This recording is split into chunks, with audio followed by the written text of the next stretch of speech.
Property in Ratnagiri या YouTube चॅनलमध्ये सर्वांचं स्वागत आहे। मी अमित परब आज तुम्हाला या ठिकाणी 111 गुंठेची शेतजमीन दाखवतो आहे। तत्पूर्वी हा व्हिडिओ बघताना जे नवीन असतील त्या लोकांना विनंती आहे की चॅनल सबस्क्राईब करा, जेणेकरून तुम्हाला कोकणातील जागांचे अपडेट ह्या यूट्यूब चॅनलमार्फत नक्कीच घेता येऊ शकतात आणि त्या जागा तुम्ही विकतसुद्धा घेऊ शकता। क्लिअर टायटल असलेली ही शेतजमीन आहे। तालुका लांजा, जिल्हा रत्नागिरी येथे ही शेतजमीन आहे। अगदी निसर्गामध्ये असलेली ही शेतजमीन आहे। पक्ष्यांचा चिवचिवाट तुम्हाला या ठिकाणी दिसतोयच। तर मंडळी, ही माझी ऑटो रिक्षा आहे आणि ही मध्ये एक भातशेती आहे आणि ह्या भातशेतीच्या पलीकडे हा प्लॉट सुरुवात होतो। म्हणजे मधली जी जागा आहे एक 50 फुटाची ही समोर दिसते भातशेतीची जागा आहे।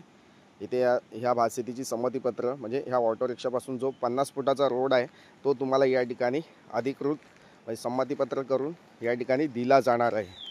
तर म्हणजे खूप सुंदर अशी प्रॉपर्टी निसर्गामध्ये आणि वाडी वस्तीमध्ये आणि मुख्य बाजारपेठेपासून फक्त 9 किलोमीटरच्या अंतरावर ही शेतजमीन आहे। मुंबई गोवा हायवेपासून 9 किलोमीटरच्या अंतरावर ही शेतजमीन आहे। स्टेट हायवे या प्लॉटपासून जवळपास आहे। प्लॉटमध्ये लाईट कनेक्शन आहे। वाडी वस्ती जवळपास आहे। तर म्हणजे असा हा शेतजमिनीचा प्लॉट तुम्ही बघू शकता। असा स्लाइडली सरकता म्हणजे जास्त असा सरकता प्लॉट नाही आहे। खालच्या साईडला भातशेती आहे आणि वरच्या साईडला स्लाइडली असा थोडासा असा चढ होत गेलेला प्लॉट आहे आणि डेव्हलपिंगसाठी कोणतीही अडचण नाही या ठिकाणी। पूर्ण प्लॉट हा मातीचा आहे, लाल मातीचा प्लॉट आहे।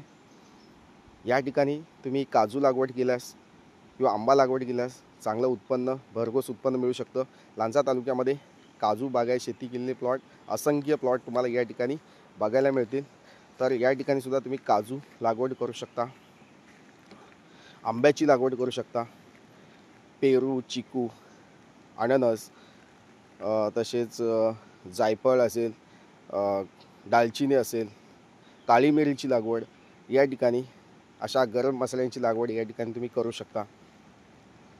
तसेच चंदन लागवड असेल, सागवन लागवड असेल, बांबू लागवड आहे ती या ठिकाणी चांगल्या मोठ्या प्रमाणात केली जाते, ती या ठिकाणी तुम्ही लागवड करू शकता।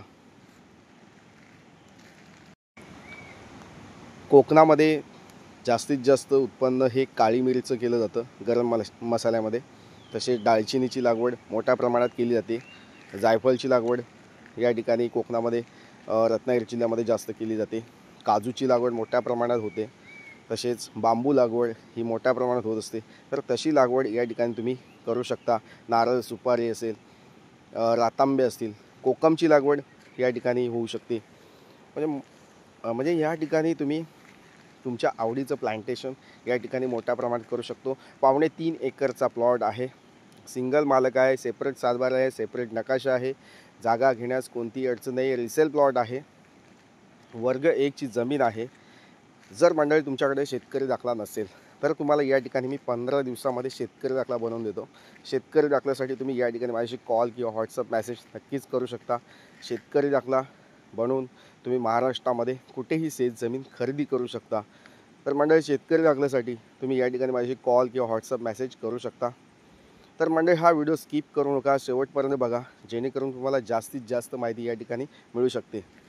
तर मंडळी, तुम्ही या ठिकाणी कोल्हापूर, सांगली, सातारा या भागातून येत आहे तर तुम्हाला 150 किलोमीटरच्या अंतरावर ही जागा आहे।